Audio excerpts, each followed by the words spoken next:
Olá! O tema da aula de hoje são as grandes navegações. E para fazer jus ao nome, essa aula também vai ser um pouco grande. Mas não se preocupe, começaremos contextualizando as navegações, depois avançaremos quadro a quadro e no final vou te dar uma chance. Ainda farei um resumo de toda esta aula. Muito bem, as navegações estão inseridas no contexto de formação dos estados ou monarquias nacionais. Portugal, Espanha, França e Inglaterra, sendo Portugal a primeira a navegar e Espanha a segunda a navegar. Portugal, Espanha, França e Inglaterra, monarquias ou estados nacionais. A formação desses estados nacionais está ligado ao renascimento urbano e comercial, que por sua vez é a principal consequência das cruzadas. Vá lá no canal e assista todas as aulas relativas à formação dos Estados Nacionais, ao renascimento urbano e comercial e às cruzadas. Beleza? Muito bem. A ampliação do poder desses reis ou monarcas nacionais levará ao poder absoluto, ao absolutismo, que também é um cenário das navegações, é um contexto político das navegações. Já o contexto econômico, o sistema econômico da época colonial, das nações navegadoras, é o mercantilismo, que tem como crença a acumulação de metais como medida de riqueza. Vá lá e assista a aula sobre mercantilismo também. Além disso, temos um cenário cultural, um cenário espiritual, o humanismo e as reformas religiosas. O humanismo é um bracinho de valorização do homem, um bracinho do renascimento cultural. As reformas religiosas refletirão diretamente nas ferramentas educacionais que as nações colonizadoras, que as monarquias navegadoras, como Portugal, Espanha, França e Inglaterra, adotarão em suas colônias. Por exemplo, os jesuítas, um braço da Contra-Reforma Católica, deterão o monopólio educacional no Brasil colônia. A reforma refletindo na colonização das nações navegadoras. Muito bem, fique de olho nos próximos quadros para nós olharmos atentamente a cada um dos aspectos da navegação. Vamos lá! Muito bem, agora que você viu no quadro anterior o contexto das navegações, o cenário que está por trás das navegações, vamos primeiramente entender visualmente quais as dificuldades que estavam por trás das navegações e aí finalmente entendermos os caminhos das navegações. O primeiro ponto que você tem que lembrar é que o comércio já existia. Como nós vimos no quadro anterior, as cruzadas vão propiciar o renascimento urbano e comercial. As cidades voltaram a comercializar, mas as rotas comerciais já existiam. Só que a boa parte dessas rotas, a maior parte dessas rotas, percorriam longos trechos terrestres, ou seja, traduzindo em miúdos, transportavam pequenas quantidades de mercadorias de forma muito arriscada, como você vê no mapa. Algumas das rotas partindo de Gênova ou Veneza percorriam parcelas do Mar Mediterrâneo, do Mar Negro, percorriam grandes distâncias por terra antes de chegar, por exemplo, na Península Arábica, domínio muçulmano a partir do século VII, século VIII em diante. Depois percorriam o Oceano Índico e chegavam até a Índia e algumas delas iriam até o Extremo Oriente em busca de porcelana ou seda, por exemplo. Essas rotas são rotas muito caras, repletas de atravessadores. Vamos tentar pegar um exemplo bem prático. Eu quero comprar pimenta da Índia, por exemplo, ou cravo, ou porcelana chinesa. Veja o caso, eu atravesso a Europa, eu chego em cidades como Gênova e Veneza, que vão deter monopólios comerciais com o universo oriental, por exemplo, atravesso alguns trechos do Mediterrâneo, longos trechos de terra, perigosos e em pequena escala, dada ao caminho terrestre, aí sim chego em domínios islâmicos e finalmente em domínios ou chineses ou indianos, por exemplo. Vários atravessadores, muitos atravessadores. Isso tornará o produto muito caro. Eu preciso achar uma rota alternativa em que eu não passe por os monopólios genovês veneziano ou então por domínios islâmicos e outros atravessadores. Eu quero achar o caminho mais curto, mais rápido e com uma escala muito maior, que eu possa transportar mais produtos, evitando essas rotas terrestres e repletas de atravessadores. Vamos ver no quadro a seguir que espanhóis e portugueses adotaram caminhos diferentes para tentar chegar ao Oriente trazendo mercadorias em largas escalas e sem atravessadores. Vamos lá! Muito bem, você viu no quadro anterior que o mercantilismo é o sistema econômico da época das navegações. E no mercantilismo, quem acumula mais metais é mais rico. Você consegue acumular mais metais ou através da extração direta desses metais ou através das trocas comerciais que o beneficiem. Muito bem, ocorre que as duas primeiras monarquias nacionais, nesta ordem, primeiro Portugal e depois Espanha, vão iniciar suas navegações, ambas com o mesmo objetivo: estabelecer relações comerciais no Oriente que lhe permitam trazer mercadorias como as famosas especiarias, a seda, a porcelana e as joias, revendê-las no comércio ocidental e com isso acumular metais. Repetindo, tanto Portugal e Espanha tinham como objetivo das navegações estabelecer relações comerciais, praticar comércio e acumular metais. Ocorre que o caminho escolhido pela Espanha para chegar ao Oriente, a chamada Rota para o Oeste ou circunnavegação, levou a Espanha a, entre aspas, descobrir a América. O navegador genovês, financiado pelos reis espanhóis Fernando e Isabel, chega ao Caribe tomando posse da América para a Espanha. Isso ocorreu em 1492. Ainda quando os tratados de posses de terra, como o Intercetra de 1493 ou o famoso Tordesilhas, que só seria feito em 1494, ainda não haviam sido feitos. Vejam bem, falei no começo, a Espanha e Portugal tinham o mesmo objetivo: chegar no Oriente, trazer mercadorias, vender no Ocidente e ganhar metais. Ocorre que a Espanha chegou na América, não precisava mais dedicar tanta energia ao comércio oriental. Não que a Espanha não vá buscar especiarias no Oriente, irá, mas o que ela encontrou na América Espanhola fará com que a Espanha mude seu foco. Vejam bem, os povos americanos que a Espanha vai dominar, incas, maias e astecas, já possuíam metalurgia, já possuíam ouro, prata, ferro e ainda, além de tudo, povos como os astecas ou os incas possuíam excedentes comercializáveis. Povos como os incas, como os maias, como os astecas, já possuíam a escravidão e a servidão. Podemos dizer que esses povos estavam prontos para praticar o comércio com os espanhóis. Claro, o que vai ocorrer é a dominação espanhola dessas regiões de extração de minérios e de práticas comerciais com produtos agrícolas. Vejam bem, Espanha não precisava dedicar tanta energia ao Oriente porque já encontrou a ponta final do mercantilismo, os metais. Percebam, lugares de colonização espanhola, como por exemplo a Bacia Platina de Prata, o Mar da Prata e a própria Argentina, Argentum, prata. Por isso a Espanha passou a dedicar sua energia colonizadora, sua energia mercantilista na chamada América Espanhola. O mesmo não irá acontecer com Portugal, como você verá no próximo quadro. Muito bem, você viu no quadro anterior que a rota para o oeste escolhida pela Espanha acabou levando ao controle espanhol da América, uma chamada América Espanhola. Já os portugueses adotaram uma coisa chamada périplo africano, o caminho da África para chegar ao Oriente. Nunca esqueça, o objetivo de ambas as nações era praticar comércio no Oriente. Ocorre que a Espanha, chegando na América Espanhola, muda o seu foco em função dos minérios e dos excedentes que os povos americanos e espanhóis possuíam. Já Portugal adotou o périplo africano e manteve sua proposta original, chegar no Oriente. Aqui nesse mapa destacamos 3 das principais rotas. Depois, no final da aula, eu passarei um resumo com todas essas rotas. Primeiro vamos entender visualmente esse caminho.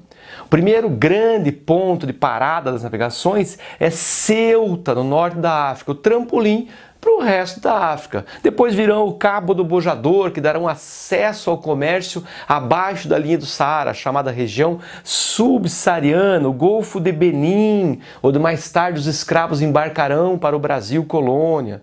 Aí teremos finalmente a viagem de Bartolomeu Dias, essa linha que vai até o Cabo da Boa Morte, depois rebatizado justamente pelo fato de Bartolomeu Dias ter encontrado o caminho que permitia seguir viagem para além além do Cabo da Boa Morte, rebatizado para Cabo da Boa Esperança. Os navios chegavam aqui e se chocavam contra o cabo ou então desapareciam na distância. Lembre-se, nessa época os navios eram movidos a ventos e correntes marítimas. A grande conquista do Bartolomeu Dias, ao dobrar o Cabo da Boa Morte, o Cabo da Boa Esperança, foi ter encontrado uma rota que levava do extremo sul da África para seguimento da viagem rumo ao Oriente. 10 anos depois de Bartolomeu Dias, em 1498, finalmente Vasco da Gama consegue chegar a Calicut, na Índia. Com apenas 3 navios, a tripulação bastante afetada pelas dificuldades da viagem, Vasco da Gama, apesar de ter conseguido conquistar a marra, a força, alguns portos comerciais em Calicut, não foi bem recepcionado nos ricos reinos orientais. Ainda assim, Vasco da Gama se tornará um homem muito rico apenas com a comissão que lhe cabia por ter feito a viagem. E aí sim, finalmente em 1500, o fidalgo, o filho de Algo, o nobre Pedro Álvares Cabral, promove a sua viagem. A viagem que dará posse do território brasileiro a Portugal e, finalmente, chegando às Índias, estabelecerá sólidas relações comerciais com o Oriente.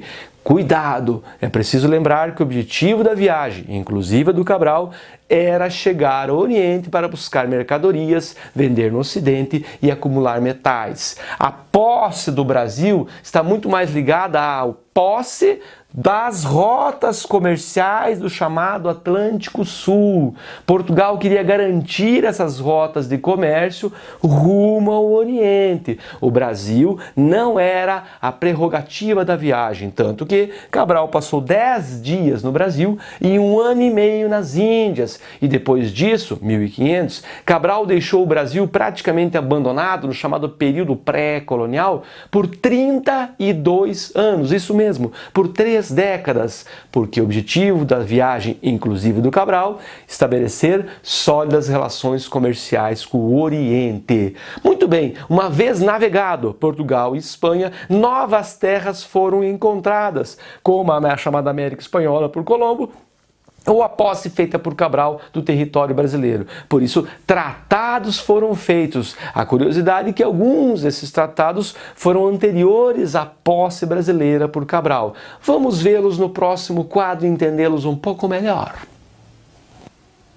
Muito bem, com o início das navegações, Portugal e Espanha, as duas grandes nações navegadoras, começam a partilhar os direitos de exploração dessas novas terras descobertas. Entre essas duas nações, Portugal e Espanha, surge o Tratado de Intercetera, que estipulava uma linha imaginária 100 léguas a partir de Cabo Verde, dividindo as possessões ou direitos de exploração entre essas duas nações. Cabo Verde, 100 léguas, traça a linha imaginária, a linha de Intercetera. Tudo que ficasse a oeste dessa linha era direito de exploração espanhol. Tudo que ficasse a leste dessa linha, direito português. Portugal, desejando, claro, óbvio, ampliar as suas possessões e já suspeitando da existência do litoral brasileiro, insiste no novo tratado, Tratado de Tordesilhas, que ampliava de 100 léguas para 370 léguas a oeste de Cabo Verde, a linha demarcatória, a linha de Tordesilhas.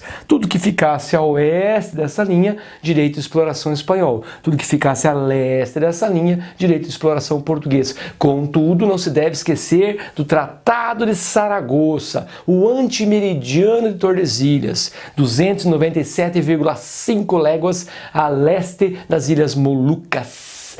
O que ficasse entre Tordesilhas e Saragoça, esse miolo, era direito de exploração português.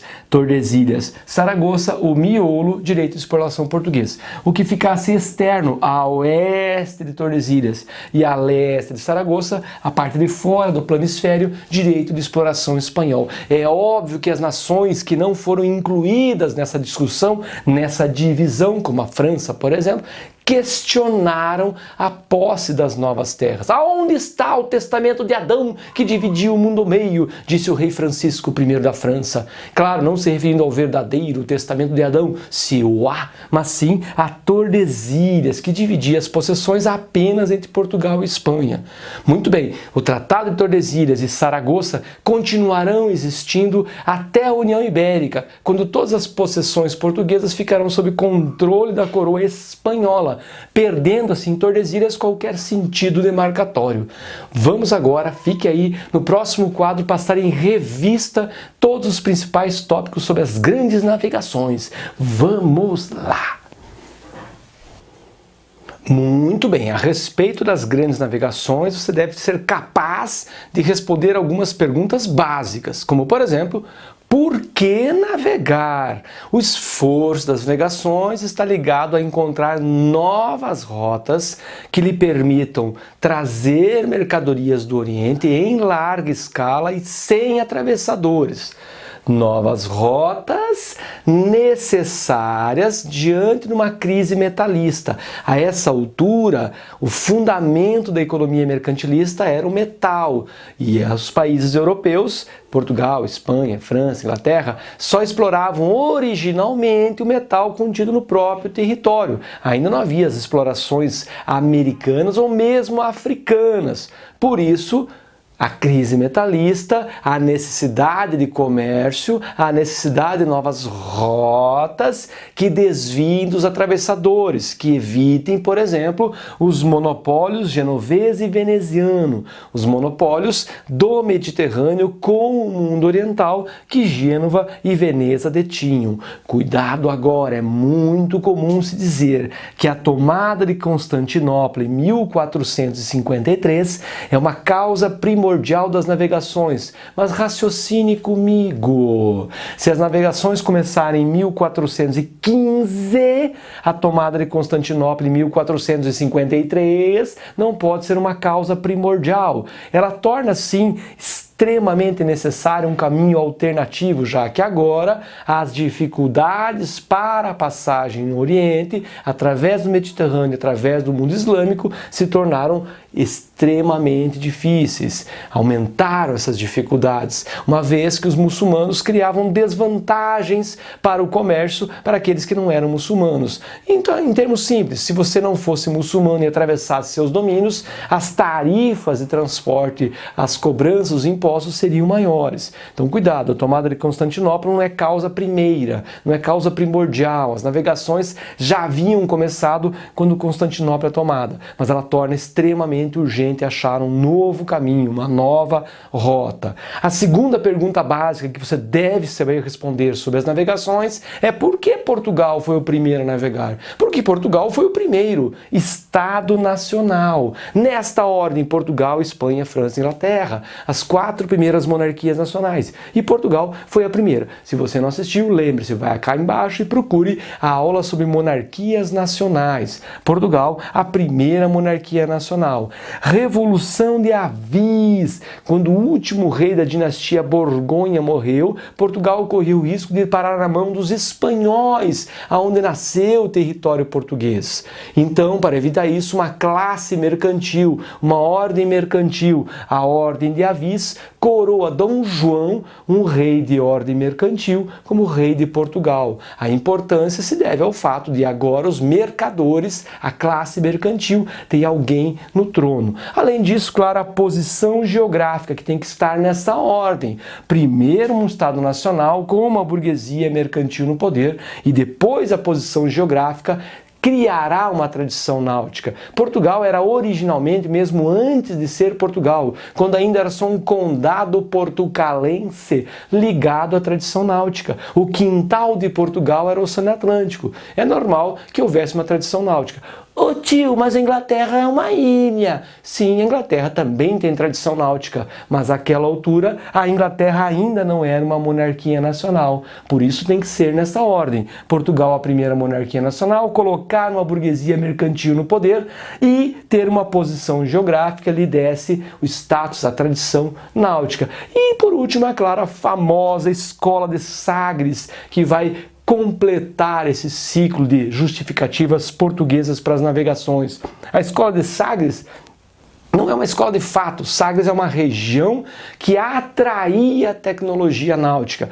Lembre-se, toda essa formação náutica, toda essa tecnologia, esse conhecimento português sobre as navegações tem pitadas de Oriente, como por exemplo a bússola e astrolábio, e tem pitadas do domínio islâmico, porque quando os islâmicos tomaram a Península Ibérica, ainda no século VII e século VIII, antes que Portugal nascesse, levaram junto muita tecnologia, muita matemática, muita astronomia, muito conhecimento científico que ficou na Península Ibérica mesmo após a expulsão dos islâmicos e a formação de Portugal. É por isso que Portugal é o primeiro a navegar. Vamos ao próximo quadro. Muito bem, chegamos ao último quadro dessa revisão sobre as grandes navegações que você vem acompanhando durante toda esta aula.